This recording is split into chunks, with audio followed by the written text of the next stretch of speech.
Vamos aqui a pergunta do Fabiano Fernandes. Ele mandou um superchat de $4,99. Muito obrigado. Eu entrei nos Estados Unidos há 1 ano e meio e tenho um caso de perseguição no Brasil. Ainda posso dar entrada no meu asilo? Está aqui eu, esposa e filho de 8 anos. Fabiano, eu acho que você tem 1 ano da data que você entra nos Estados Unidos para pleitear asilo, tá? Salvo se houve uma circunstância que preveniu você dar início no pedido de asilo. Então, eu acho que a gente precisa analisar a sua circunstância. Quando a gente fala de perseguição, eu vejo muita gente falar de asilo muito generalizado. O pedido de asilo, ele é algo difícil de se conseguir. Menos de 5% dos pedidos de asilo são aprovados para brasileiros. E não é que brasileiro não qualifica para asilo. É que, na maioria das vezes, a circunstância que ele apresenta não é cabível de asilo. Então, a minha sugestão, Fabiano, é que, mesmo que você não qualifique para asilo, que o juiz não considera, ou o agente migratório não considere que houve uma situação extraordinária, você pode pedir o que se chama withholding of removal, tá? Ou CAT, que é uma proteção dentro da Convenção contra a Tortura, que permite que você fique legalmente dentro dos Estados Unidos, com autorização de trabalho, com social, você só não pode sair. E para isso, você pode dar entrada em qualquer momento.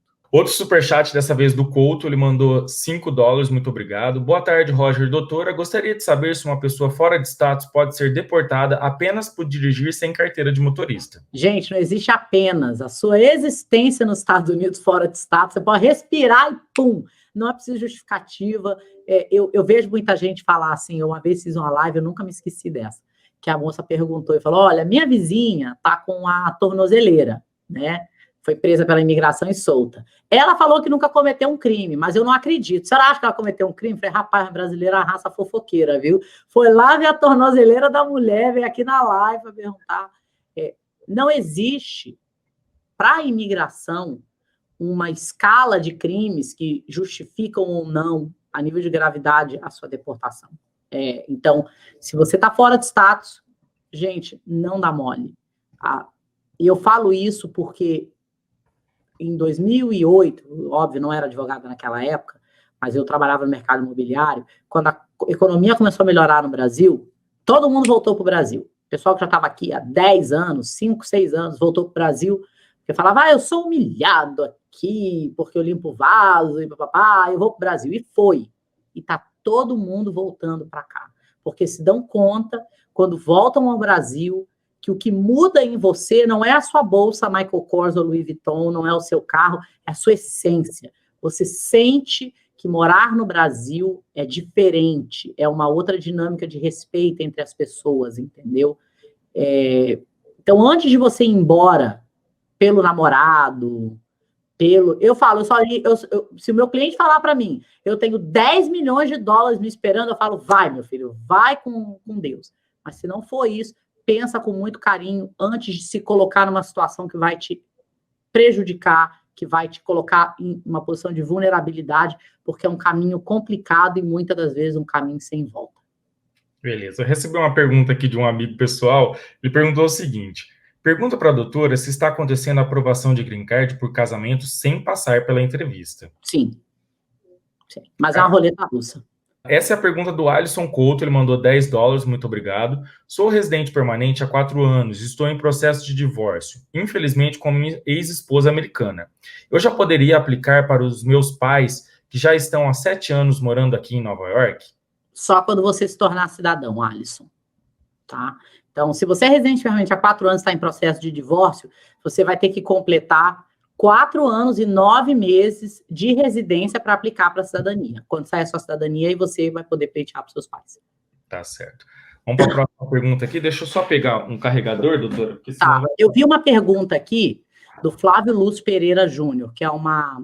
Como é que é o termo? Superchat. Ele perguntou se eu tenho experiência fazendo processo de SIJ, que é o processo Special Immigrant Juvenile Status. É para crianças que estão nos Estados Unidos, em alguns estados menor de 18, em outros estados menor de 21, tá? E essas pessoas essas crianças que estão aqui, não têm documento e estão fora da custódia dos pais.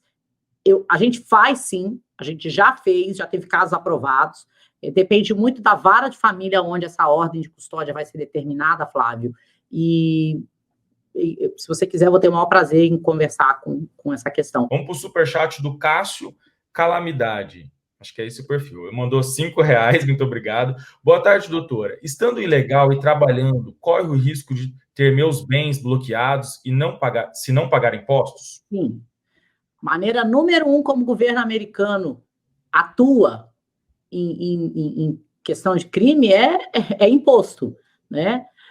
Eu acho que foi Pablo Escobar que foi preso, né, por sonegação de imposto. Hélio Castro Neves quase perdeu o green card dele. Você pode fazer de tudo. Você pode, sei lá, engajar em qualquer conduta ilegal que o Código Tributário americano, ele é explícito quando fala que você é obrigado a reportar renda originada de maneira legal ou ilegal.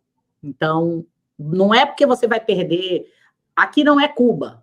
Você não vai ter os seus bens tomados, ou China, por você estar fora de status. Isso é mito. Os seus direitos de propriedade, eles são isolados e parciais, imparciais à sua questão imigratória. Se você for deportado, a sua casa é sua conta no banco é sua, você pode ter dificuldade em acesso, mas é sua. Agora, se houver uma violação tributária, aí não tem jeito. Tá certo. Vamos para a próxima pergunta aqui, mas antes tem o superchat, o Rodrigo mandou outro R$10, ele tá rico aqui hoje. Preciso dizer novamente, depois do que a doutora falou, obrigado, doutora, obrigado por sua luta, obrigado pela inspiração. Muito obrigado também, Rodrigo. Vamos para a próxima pergunta aqui, ó, é da Daiane Moreira. Posso fazer trabalho voluntário com o B2 de turista? Se esse trabalho voluntário não tiver uma contribuição generosa no final, pode. Tá certo. Vamos para a próxima pergunta da Nise V. Olá, doutora e Roger. Uma carta de deportação é um processo que foi negado, como, por exemplo, pedido de asilo ou foi pego trabalhando com visto de turista. Tem o mesmo peso de uma carta de deportação de um estudante que deixou de estudar e perdeu o I-20? É verdade que é mais fácil uma pessoa que parou de estudar com visto F1 ser deportada porque recebeu uma carta de deportação do que uma pessoa que entrou com visto de turista e passou o tempo de permanência? Você já percebeu que as perguntas aqui são Enem, né, doutora? Eu acho engraçado, porque eu brinco que a gente fala aqui no escritório que ficam uns elfos da pergunta imigratória, né? Eles vão montando assim, igual uma partezinha de Lego. Bom, vamos lá. Peso da carta de deportação. Note que não existe um grau de deportação. Você não tem deportação 1, 2 e 3. Deportação é deportação e pronto. Fora de status é fora de status e pronto. Existe sim uma diferença na prioridade do interesse do governo em deter ou não uma pessoa, tá? Eu acho que essa pessoa que falou que ela deixou de estudar, qual é o problema? É que quando você deixa de estudar, provavelmente a imigração sabe aonde você se encontra. Né? Então, eu acho que é muito mais uma questão de rastreamento de onde você está do que uma questão de prioridade.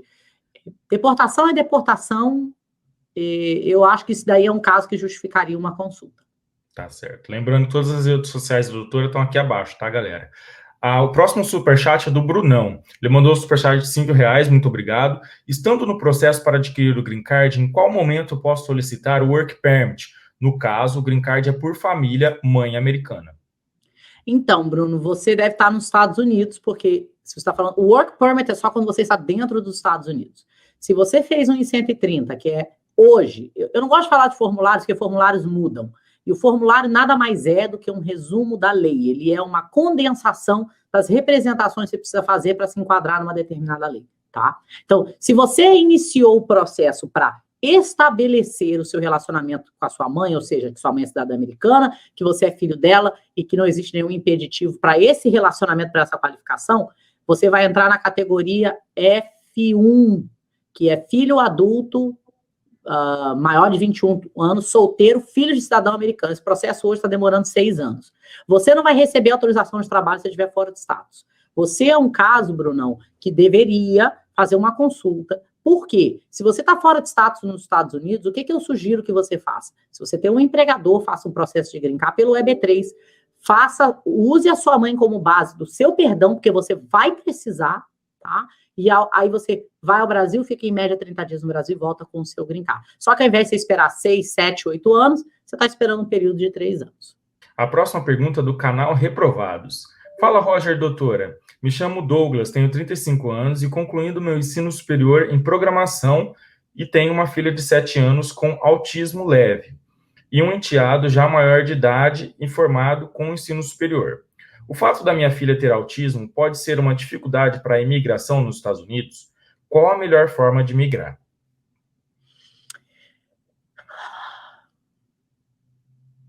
Eu quero, antes de tudo, dizer que eu sou mãe, eu tenho 2 filhos, e eu acho que é complicado a gente abordar essa pergunta, porque eu vejo que tem muitos pais que têm filhos autistas que vêm para os Estados Unidos sob uma falsa premissa de que o governo aqui está abrindo as portas para tratar as pessoas, né? E não é verdade. Eu não acho que a sua filha é um obstáculo, mas, infelizmente, nesse governo atual, a gente tem que estar preparado para tudo, porque lembrando que os Estados Unidos não tem um sistema de saúde público. A gente tem estados, tá, que oferecem alguns acessos a tratamento, como Massachusetts, Nova York, Califórnia, mas isso não é a regra geral. Os estados não impactam a sua elegibilidade migratória. Pelo que você está falando, você está num período muito preliminar do seu planejamento imigratório. Vamos pedir que o esqueleto, né, que é o Trump, saia lá da presidência o quanto antes, e que a gente não tenha mais que, como advogado, ter esse tipo de conversa e análise por causa de algo que é irrelevante. Seu filho ou sua filha com autismo é uma criança especial, que tem todas as possibilidades de ser uma cidadã ou cidadão que contribuem para a comunidade, enfim. Douglas R.O. Fala, Roger e doutora. Gostaria de fazer uma pergunta. No ano de 2018, fui para os Estados Unidos com minha esposa e nosso filho. Ficamos lá 1 ano e meio, sem status. Tivemos mais uma filha lá e retornamos para o Brasil em dezembro de 2019. Eu gostaria de saber se existe alguma forma de voltarmos para os Estados Unidos de forma legal por conta da minha filha que nasceu nos Estados Unidos. Com 21 anos. Esse é o comentário. Para que foi inventar moda de ir embora? Ficava com facho quieto aqui, gente. Estava aqui já. Enfim, infelizmente não, só aos 21. Você pode, sim, esperar tentar um perdão, que se chama o Haranka Waiver, para um visto dificílimo. Não acho que é o momento, mas, infelizmente, a sua filha só vai te passar algum privilégio migratório aos 21 anos. Tá certo. Vamos por o superchat do Cássio Calamidade. Doutora, se eu estiver ilegal, eu posso investir na Bolsa Americana? Se sim, corro o risco de perder todo o investimento em um futuro se a lei mudar contra os ilegais? Cássio, eu sei que você fez uma contribuição de R$10, mas a minha consulta de tarô é mais cara, tá? Que olha a pergunta dele. Se eu estiver ilegal, eu posso investir na Bolsa? Eu desconheço qualquer lei que te proíba, tá? O seu status migratório é independente da impossibilidade de investimento. Agora, se mudar a lei, eu preciso saber qual vai ser o formato da lei, galera. Pelo amor de Deus, né? Tá certo. Bom. Olha, você sabe que os meus funcionários querem mandar fazer uma fantasia de Walter Mercado para mim, que eles falaram que eu vou fazer um canal do Ligue Já, só para fazer as previsões. Doutora, você acha que vai mudar? Você acha que vai mudar? A gente brinca, mas é a essência das perguntas. Eu acho que é importante a gente falar de uma forma lúdica, mas trazer isso à vista, porque muitas das perguntas das pessoas são especulação. E se mudar, e se acontecer, gente, e se eu casar com o Leonardo DiCaprio? Ele tá meio ruim agora, né? Mas continua rico. Se, quais as probabilidades? É mínima. Enfim. Vamos para essa pergunta aqui que eu acho que é interessante. Felipe Goulart. Hoje recebi uma carta para alistamento militar. Não consigo contato com a Select Service e não sei o que fazer.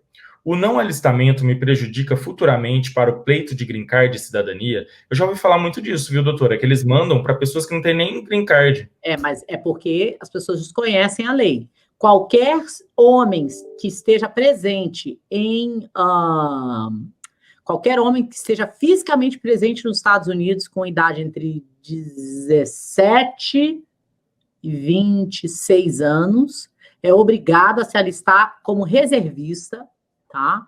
Isso daí não é uma eleição, não é, isso é independente de status imigratório, isso não é alistamento no exército, é na reserva. Para o green card, não, mas para a cidadania, se você estava fisicamente presente nos Estados Unidos, você vai ter que pedir tipo um perdão, né? Eu nunca vi ninguém ter o processo negado por causa disso, mas é possível. Tá. E aproveitando a oportunidade que a gente já fez com outro profissional também, né? O Mavni existe ainda? Não. Ok. Vamos para a próxima pergunta, um superchat também, muito obrigado. Deixa eu falar uma coisa antes de eu completar. Para quem não sabe, Mavni era para pessoas que estavam nos Estados Unidos legalmente, com certos tipos de visto, se alistavam no exército e recebiam um benefício imigratório, tá?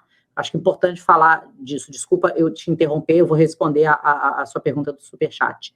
Existe sim, se o seu pai, se o seu filho ou filha, ou marido ou mulher, na verdade filho ou filha, se alistam no exército, na aeronáutica, na guarda costeira, Army, Navy, Air Force e Coast Guard.